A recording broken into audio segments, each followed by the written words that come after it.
एक वक्त था कि जब भी साउथ एशिया की तरफ देखा जाता था तो उसको दो ही पावर्स नज़र आती थी फ्यूचर की। लोग यही सोचा करते थे कि यहाँ तो फ्यूचर की पावर सुपर पावर रीजन की भी हो, वैसे भी ये इंडिया हो गई या पाकिस्तान। लेकिन फिर वक्त ने करवट बदली और एक और मुल्क की पैदाइश हुई। 1971 की वॉर के बाद बांग्लादेश का वजूद क़याम में आया। बांग्लादेश ने अपने शुरू के दिनों में कोई इतनी खासा तरक्की नहीं की और किसी को भी कोई सोचता भी नहीं था या कि कभी बांग्लादेश के लोग भी तरक्की करेंगे और बांग्लादेश इंडिया और पाकिस्तान दोनों को बीट कर देगा। फिर वक्त ने करवट बदली। बांग्लादेश की अवाम और उनकी गवर्नमेंट की अच्छी पॉलिसीज़ की वजह से आज ये वक्त आ गया कि बांग्लादेश ने इंडिया और पाकिस्तान दोनों को जीडीपी पर कैपिटा में बीट कर दिया। तो ये सब कैसे हुआ और क्या बांग्लादेश एक नया एशियन किंग बन रहा है या बन गया? आइए यार इस पर बात करते हैं।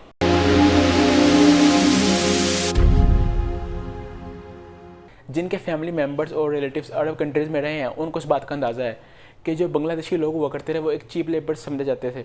मीन्स के जो बांग्लादेश के लोग हुआ करते थे वो इंडियंस और पाकिस्तानियों से कम सैलरी लिया करते थे और वो कम पैसों में काम कर लिया करते थे, तो लोग उनको हायर कर लेते थे कि बांग्लादेशी जोन से है वो कम पैसों में काम कर लेगा।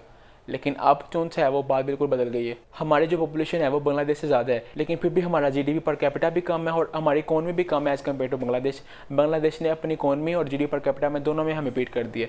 लेकिन इंडिया की जीडीपी अभी भी ज़्यादा है। उसकी बहुत बड़ी वजह तो उनकी आबादी है, लेकिन जीडीपी पर कैपिटा के लिहाज से वो बांग्लादेश से पीछे हो गया है। दोस्तों, अगर जीडीपी को आम अल्फाज में बयान किया जाए तो हम कुछ इस तरह बयान करेंगे कि कंट्री के अंदर पूरे साल में कितनी गुड्स एंड सर्विसेज प्रोड्यूस हुई हैं। और अगर हम इससे भी आसान अल्फाज में बयान करें तो हम ये कहेंगे कि ये मुल्क की सालाना आमदनी है। और इसी मुल्क की सालाना आमदनी को हम जब पॉपुलेशन पर डिवाइड करते हैं जो जीडीपी पर कैपिटा निकल आता है कि मीन्स कि आम शहरी के पास कितने पैसे हैं। दुनिया के बहुत से मुल्क हैं जिनका जीडीपी कैपिटा बहुत बेहतरीन है। इनमें मोस्टली वेस्टर्न कंट्रीज़ आती हैं, यूरोपियन कंट्रीज़ आती हैं और कतर वगैरह आते हैं और अरब स्टेट्स भी आती हैं।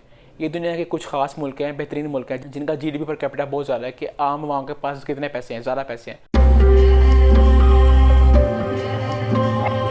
आज से कुछ साल पहले बांग्लादेश का जीडीपी पर कैपिटा इंडिया और पाकिस्तान दोनों से कम था, लेकिन फिर वक्त के साथ साथ पाकिस्तान ने अपनी तरक्की के ऊपर कोई तवज्जो नहीं दी और मैन्युफैक्चरिंग इंडस्ट्री के ऊपर ख़ास तौर पर कोई तवज्जो नहीं दी, जिसकी वजह से बांग्लादेश ने पाकिस्तान को बीट कर दिया और पाकिस्तान से आगे निकल गया जीडीपी पर कैपिटा में। और अब बांग्लादेश ने इंडिया को भी जीडीपी पर कैपिटा में बीट कर दिया। इसकी क्या वजह है? बाद लोगों का ख्याल ये है कि बांग्लादेश की तरक्की की सबसे बड़ी वजह उनकी मैन्युफैक्चरिंग इंडस्ट्री है। हम ये देखते हैं कि इंडिया और पाकिस्तान ने अपने मैन्युफैक्चरिंग सेक्टर पर कम जोर दिया है। इंडिया ने तो फिर भी दिया, लेकिन पाकिस्तान ने तो ना होने के बराबर दिया। पिछले कुछ सालों में तो पाकिस्तान ने बिल्कुल भी नहीं ना दिया।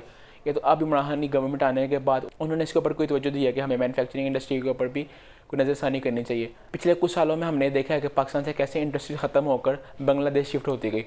और हम ये भी बात जानते हैं कि बहुत सी इंडस्ट्री ने पाकिस्तान को छोड़ दिया और बांग्लादेश में अपने प्लांट्स लगा लिए। तो बांग्लादेश की तरक्की की वजह ये है कि बांग्लादेश ने सारा का सारा जोर अपनी मैन्युफैक्चरिंग इंडस्ट्री पे दिया है। और मैन्युफैक्चरिंग में भी सबसे ज़्यादा उन्होंने किसी एक चीज़ को पकड़ लिया और वो पकड़ा उन्होंने टेक्सटाइल इंडस्ट्री को। टेक्सटाइल इंडस्ट्री दुनिया की बेहतरीन इंडस्ट्री में से अब बांग्लादेश में भी लगी हुई है। अगर मैं ये कहूँ कि चाइना के बाद सबसे बेहतरीन जो टेक्सटाइल इंडस्ट्री है वो बांग्लादेश में काम कर रही है तो ये गलत नहीं होगा। तो बांग्लादेश ने मैन्युफैक्चरिंग इंडस्ट्री पे काम किया और अपने लोगों को उसे रोज़गार दिया और मैन्युफैक्चरिंग की चीज़ों के ऊपर गौर करते गए। और मैं भी बाद लोगों का ख्याल तो ये भी है कि फ्यूचर में टेक हब भी बन सकता है बांग्लादेश। और हम सब ये जानते हैं कि इमरान की गवर्नमेंट आने के बाद पाकिस्तान का जीडीपी पर कैपिटा गिरा ही है, लेकिन अच्छी बात यह है कि इस साल जो है उसमें इंप्रूवमेंट आई है। और मैं उम्मीद करता हूँ कि खान साहब जो अब पॉलिसीज़ बना रहे हैं उससे बेहतरी ही आएगी और जीडीपी पर कैपिटा और इकोनॉमी दोनों ही बेहतर होंगी। हम ये देखते हैं कि पाकिस्तान ने अपने लोगों के ऊपर कोई तवज्जो नहीं दी। पिछले कुछ सालों में एक पाकिस्तानी को एक हजूम जो है वो मुल्क छोड़ के चला गया। अभी भी एक रिपोर्ट आई थी कुछ सालों पहले जिसमें ये बताया गया था कि पाकिस्तानी मोस्टली पाकिस्तान में नहीं रहना चाहते, वो इस मुल्क को छोड़ना चाहते हैं और किसी और मुल्क में जाकर अपनी ज़िंदगी बसर करना चाहते हैं। वो ये ख्याल करते हैं कि इस मुल्क में कुछ भी नहीं है, इस मुल्क ने हमें आज तक कुछ भी नहीं दिया।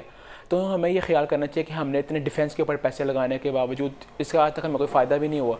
कश्मीर कोई आज़ाद नहीं हुआ, फ़लस्तीन की कोई मदद नहीं हो सकी। अनफॉर्चुनेटली पाकिस्तान एक न्यूक्लियर कंट्री होने के बावजूद और एक मिलिट्री पावर होने के बावजूद अपने लोगों को अच्छी ज़िंदगी नहीं दे सका, अच्छा लाइफस्टाइल नहीं दे सका। हम ये भी देखते हैं कि हैप्पीनेस इंडेक्स में पाकिस्तान का नंबर कितना पीछे है। इस कंट्री में हर वक्त इंतशार फैल जाए, कोई पता नहीं है कि इस वक्त कोई इधर नए जुलूस हो जाएंगे और तोड़ फोड़ हो जाएगी। एसेट्स को नुकसान पहुंचाया जाएगा, इंफ्रास्ट्रक्चर को नुकसान पहुंचाया जाएगा, बिल्डिंग्स को तबाह किया जाएगा।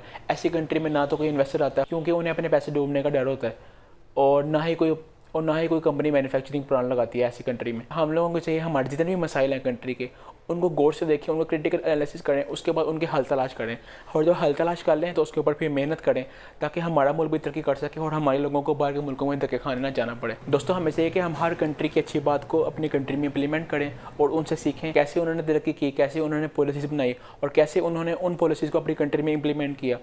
अगर हम हर कंट्री की अच्छी अच्छी चीज़ों को देखेंगे और उनके ऊपर एनालिसिस करके अपनी कंट्री में इंप्लीमेंट करेंगे तो इससे भी हमें बहुत फ़ायदा होगा। और पाकिस्तान को भी चाहिए अपने डिफेंस के ऊपर पैसे कम खर्च करे और अपनी इकोनॉमी को बेहतर करके एजुकेशन, हेल्थ केयर, इंफ्रास्ट्रक्चर और अपनी मैन्युफैक्चरिंग इंडस्ट्री को इंप्रूव करने में लगाए, ताकि पाकिस्तान का भी दुनिया में नाम हो सके और पाकिस्तान के लोगों को भी एक अच्छी ज़िंदगी इस मुल्क में मिल सके।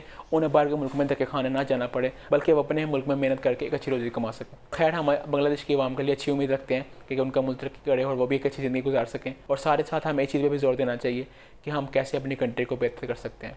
मैं उम्मीद करता हूँ आज की वीडियो आपको अच्छी लगी होगी। शुक्रिया।